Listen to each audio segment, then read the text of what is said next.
મારી જાતથી પછી બહુ કહેવાય ને તો અણધારી જાય. હર મહાદેવ મિત્રો, જય ગિરનારી. ખુશાલી વ્લોગમાં તમારા બધાનું હાર્દિક સ્વાગત છે. અત્યારે આપણે જઈ રહ્યા છીએ જુનાગઢ, જે ગિરનાર, જે મહાશિવરાત્રીનો જે ભવ્ય અત્યારે મેળો ચાલી રહ્યો છે, જે આવતીકાલે 22 તારીખથી જે સ્ટાર્ટ થવા જઈ રહ્યો છે. તો આપણે 5 દિવસની અપડેટ આપણે સ્ટેપ બાય સ્ટેપ વિડીયો દ્વારા આપતા રહેવાના છીએ. તો પ્લીઝ વિડીયોને લાઈક કરો અને ચેનલને સબસ્ક્રાઈબ કરી દો. અને બીજી વાત એ છે કે અમે જે જગ્યાએ છે ત્યાંથી કમસે કમ 180 થી 200 કિલોમીટર લગીનું અંતર થાય છે. હું તમને સ્ટેપ બાય સ્ટેપ બતાવતા રહું, વિડીયોમાં સુધી જોડાઈ રહેજો. ટીમમાં 4 જણા જઈ રહ્યા છીએ અને 2 ગાડી છે.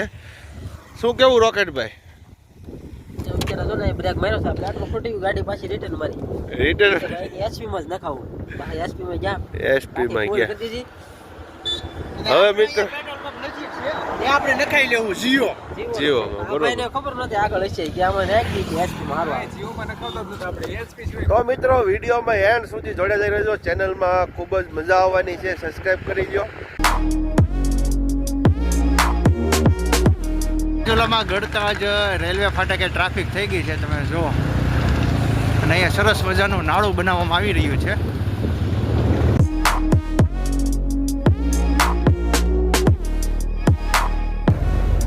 ફરીથી ટ્રાફિક જામ થઈ ગયો છે.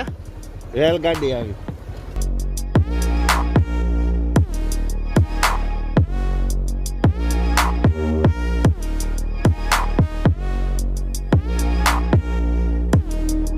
હિંડોળા બાયપાસ રોડે આપણે પહોંચી ગયા છીએ. આ રોડ સીધો જાય છે તે રાજુલા તરફ જાય છે.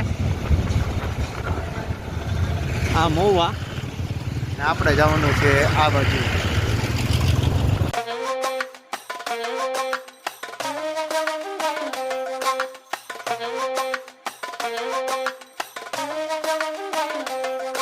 ફાઇનલી મિત્રો આપણે પહોંચી ગયા છે ડડાણ. ક્યાં ભાઈ મોટા રીડણ મિત્રો પહોંચી ગયા છીએ ને હવે 70-80 કિલોમીટર જેવું કાપી નાખ્યું. હવે થોડો તો નાસ્તા પાણી કરી લઈ, પછી પાછા આપણે આગળ વધીએ. જે જગ્યા ઉપર આપણે ખોટી થયા છે ને એ પણ આપણા ભાઈબંધની દુકાન છે, બરાબર ને? આ રોડ જાય છે ખાંભા ને આ રોડ જાય છે નાગેશ્રી. એક્ઝેક્ટ રોડ ઉપર જ તે અહીંયા નાસ્તાની લારી છે, તમે જોઈ રહ્યા છો. ગડુની માંડવી દાબેલી ભાઈબંધને મળાવી. મજામાં? રામ રામ રામ રામ. હવે મિત્રો અત્યારે આપણે ડડાઈની અંદર અત્યારે આપણે નાસ્તો કરવા બેસી ગયા છીએ. તમે જુઓ તો દાબેલી લઈ લીધેલી છે. મિત્રો અત્યારે આપણે જે દાબેલી લઈ લીધી, કેમ લાગે? એક નંબર છે. દલાલથી લાવું તો ખાજો. માંડવી દાબેલી ગડુભાઈ. માંડવી દાબેલી ગડુભાઈની આપણે લઈ લીધી છે અને ખૂબ જ મજા આવે એવી છે. ટેસ્ટી તમારે ખાવી હોય તો ફરજિયાત ડડાઈને આવી જાયજો. અને અમારથી વિડીયો બનાવતા થોડુંક મોડું થઈ ગયું કારણ કે ભૂખ જ એવી લાગી હતી. અને પડખે દાબેલી હોય માંડવી દાબેલી, એ પણ ગડુભાઈની, મજા થોડી.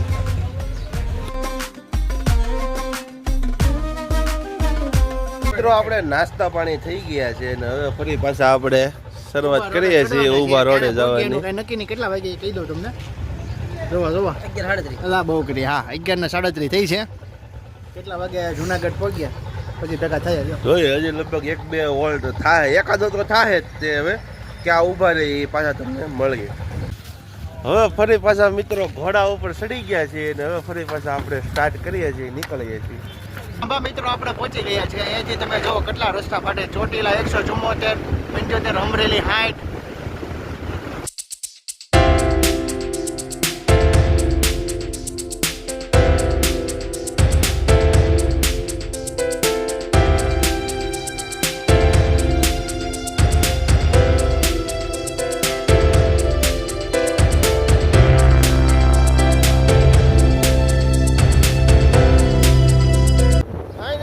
અત્યારે આપણે પહોંચી ગયા છીએ ધારી ફાટકે. જુનાગઢ અહીંથી 74 કિલોમીટર છે, વિસાવદર 32. આ જે છે ફાટક, અહીંથી ડાબી સાઈડ ઉપર છે ધારી. વિડીયોને લાઈક કરજો, શેર કરજો અને કમેન્ટ કરવાનું ભૂલશો નહીં. વિડીયોમાં ખાસ મિત્રો જો તમને મજા આવતી હોય ને તો સારી એવી એક કમેન્ટ કરી.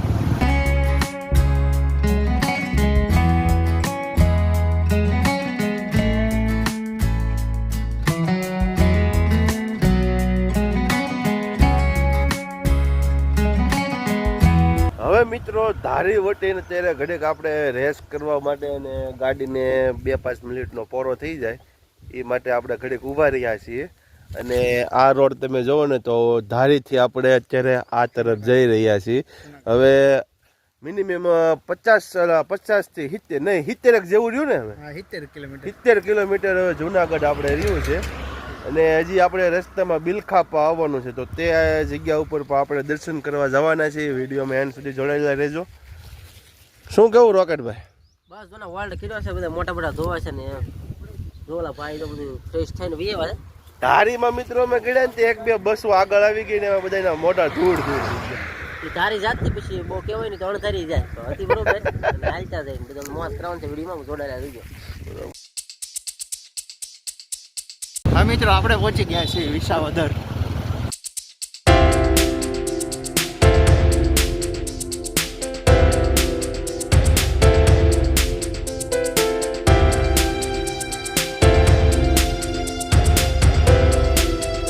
હાલ મિત્રો અત્યારે આપણે બિલખા પહોંચી ગયા છીએ જે છે સગાવસાની જગ્યામાં.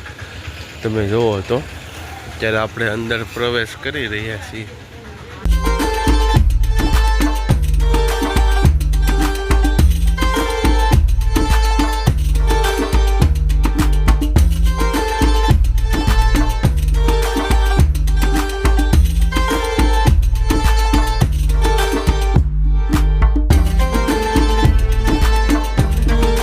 હવે મિત્રો આપણે ખૂબ જ નજીક છે, જુનાગઢ 12 કિલોમીટર છે અને આ છે અત્યારે મેંદડા ચોકડી.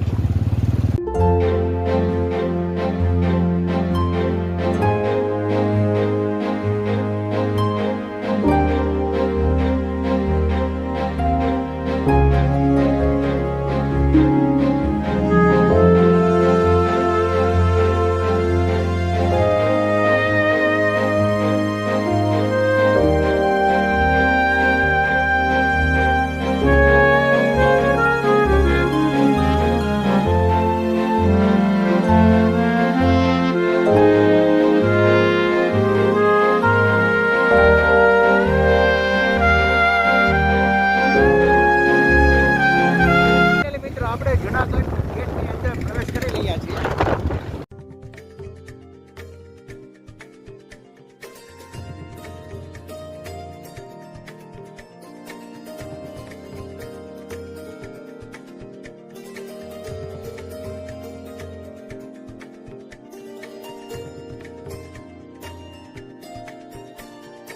હવે મિત્રો જુનાગઢમાં તો આપણે પહોંચી ગયા છીએ, પણ હવે કઈ જગ્યાએ રોકાવું, કઈ જગ્યાએ આપણે ઉતારો કરશું એ હવે અમે વિચારી રહ્યા છીએ. બધા તમે જોવો તો જુનાગઢમાં પહોંચીને બધાના મોઢા જોવો તો રોકેટ ફોન કરે છે, પૂછે છે કોકને કઈ જગ્યાએ એ કે વ્યવસ્થા આપણને મળશે બરોબર. આ તમે જોવો તો જુનાગઢની શેરીઓ. હજી મેળો તો કાલથી ચાલુ થવાનો છે એટલે હજી આજે બહુ કાંઈ ટ્રાફિક નથી, પણ હવે અંદર જાય ભવનાથ તળેટીમાં પછી આપણને ખબર પડે કેવી ટ્રાફિક છે. જુનાગઢ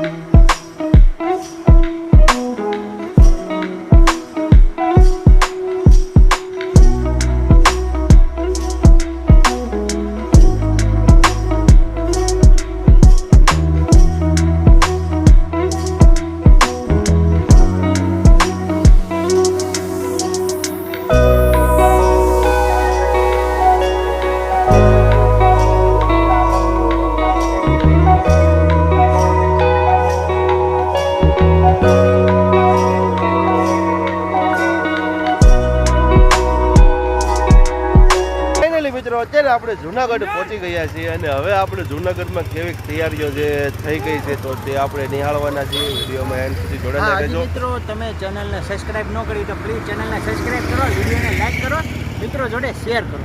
અને મિત્રો જે 5 દિવસ અત્યારે આપણે જે અહીંયા જુનાગઢમાં જ રોકાવાનું છે તો 5 દિવસ માટે જે વિડીયો આવવાના છે તો પ્લીઝ ફટોફટ ચેનલ સાથે જોડાયેલા રહેજો.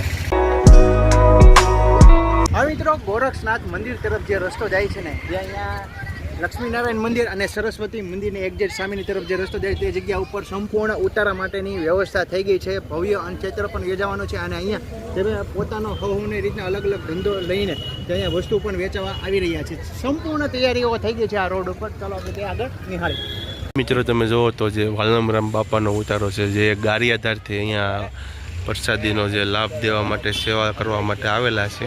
ત્યારે મિત્રો જે આપણે ગોરક્ષનાથ જે આશ્રમ તરફ જે આપણે આગળ વધી રહ્યા છીએ તે રોડ ઉપર તમે જુઓ તો ખૂબ જ સરસ મજાનું જે લોહંગ ધામ ગોંડલ તરફથી પણ ખૂબ જ સરસ મજાનું જે ભોજનાલય માટેનું જે વ્યવસ્થા કરવામાં આવેલી છે. આ લાઈન ઉપર તમે જુઓ ને તો લાગડ જે સેવા માટેના જ પંડાલ નાખવામાં આવેલા છે.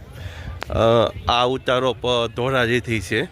બધા સેવકો તે જે સેવા કરવા માટેના ઉતારા કરવામાં આવેલા છે. અહીંયા મિત્રો તમે જુઓ તો ખૂબ જ સરસ મજાની જે તુલસીની રુદ્રાક્ષની એવી માળા ઉપર દુનિયાની અહીંયા મળી રહી છે.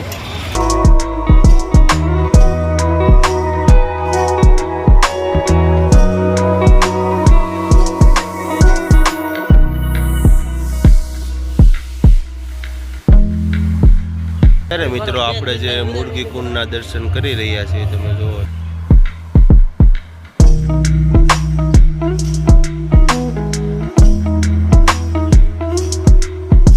તો મિત્રો તમને આ અમારો સંપૂર્ણ વ્યવસ્થાનો વિડીયો કેવો લાગ્યો? તદુપરાંત અહીંયા જે ઘણા બધા જે ભોજન પ્રસાદ માટેના ઉતારા છે, કીર્તિદાનના ઉતારા છે, તેમજ ગોરક્ષનાથનો આશ્રમ છે, એમ ઘણા બધા ઉતારાના વિડીયો હું તમને સ્ટેપ બાય સ્ટેપ બતાવવાનો છું. તદુપરાંત અહીંયા મહાશિવરાત્રિના દિવસે ભવ્ય રવેડી નીકળવાની છે, તેમના પણ આપણે દર્શન કરશું. અને અહીંયા 22 તારીખે ભવ્ય ભવનાથ મહાદેવની ધજા ચડવાની છે, તેનો પણ વિડીયો હું તમને બતાવવાનો છું. વિડીયોમાં છેલ્લે સુધી જોડાઈ રહેજો. તમને અમારો વિડીયો ગમ્યો હોય તો પ્લીઝ વિડીયોને લાઇક કરજો, શેર કરજો અને કમેન્ટમાં જય ગિરનારી હર હર મહાદેવ લખવાનું ભૂલશો નહીં. ચાલો મળીએ નવા વ્લોગ સાથે. જય માતાજી, જય શ્રી કૃષ્ણ, હર હર મહાદેવ.